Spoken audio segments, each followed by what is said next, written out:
Tahun ke-8 di dalam kurungan, sang ibu tak sanggup lagi menahan rasa cemas karena anak-anaknya yang hilang selama bertahun-tahun, lalu memutuskan menyewa detektif swasta untuk menyelidiki. Namun sang ayah langsung menolaknya dengan tegas dan terlihat sangat gelisah.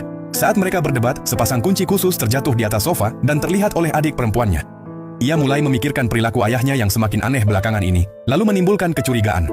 Ketika sang ayah keluar rumah, ia diam-diam pergi ke ruang bawah tanah. Ia terkejut melihat rak-rak penuh dengan popok bayi, susu bubuk, dan pakaian kecil. Di sana juga ada pintu rahasia yang tertutup lemari buku. Hanya selangkah lagi untuk membukanya. Namun tepat saat itu suasana tiba-tiba berubah. Di sisi lain ruangan, Sarah sedang melahirkan anak ketiganya sendiri. Ketika sang ayah masuk ke ruang penjara itu dan melihat bayi baru lahir itu, ia tidak merasa senang sama sekali. Hanya terlihat acuh tak acuh dan sudah terbiasa dengan segala hal buruk ini. Sarah kemudian mengusulkan bahwa sistem ventilasi di ruang bawah tanah sudah semakin buruk. Selama ini hanya ada ibu dan ketiga anak di sana, namun jika ditambah sang ayah yang sesekali datang, jumlah oksigen akan sangat kurang dan bisa membuat sesak napas. Ia menyarankan agar bayi baru ini dipindahkan ke lantai atas. Awalnya sang ayah menolak dengan tegas, namun setelah Sarah mengatakan bahwa dengan cara ini, ia bisa menghemat waktu merawat bayi dan memiliki lebih banyak waktu untuk melayaninya, Lao Bai akhirnya menyetujuinya. Keesokan harinya, bayi kecil itu ditinggalkan di depan pintu rumah.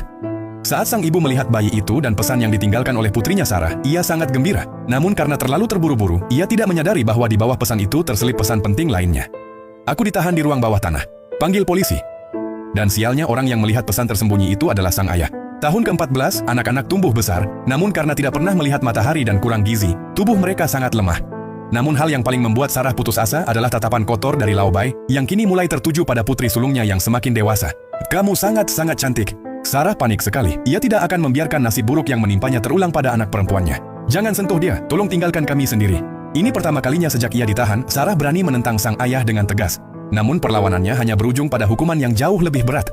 Gelap gulita segera menelan semuanya, hingga udara pun terasa semakin tipis. Tahun ke-17, hujan deras seolah membawa harapan baru.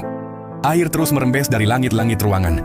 Saat sedang hamil, Sarah segera menyuruh anak-anak mendorong lemari ke bawah dan memanjatnya untuk meraba bagian atas. Ia menemukan bahwa karena basah terkena air hujan, beton langit-langit menjadi sedikit lunak.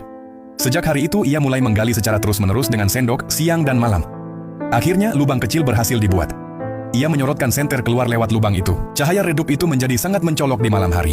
Seorang tetangga yang sedang berjalan-jalan dengan anjingnya melihat keanehan itu, dan hendak memberi peringatan. Namun ketika pintu dibuka, yang muncul adalah sang ayah. Rencana kabur itu akhirnya terbongkar sepenuhnya.